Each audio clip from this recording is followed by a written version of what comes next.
মুখ্যমন্ত্রী মহোদয়কে অভিবাদন জানালেন। তাবুকনো চিনি হাক্তরনি জাতীয় বানাতি শাখা চিনি হাস্তিনি মন্ত্রী অকরা বরম গনাং বচাং professor doctor Manik Saha parade বাই বরম গনাংনো নাংকুকমানি বরম ইয়াফার জাখা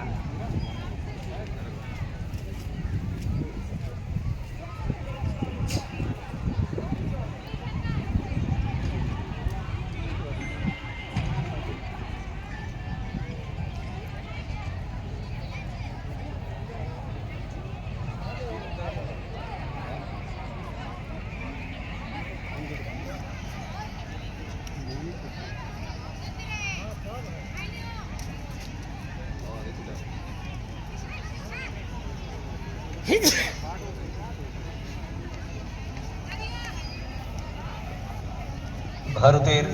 ৭৮তম স্বাধীনতা দিবস উদযাপন উপলক্ষে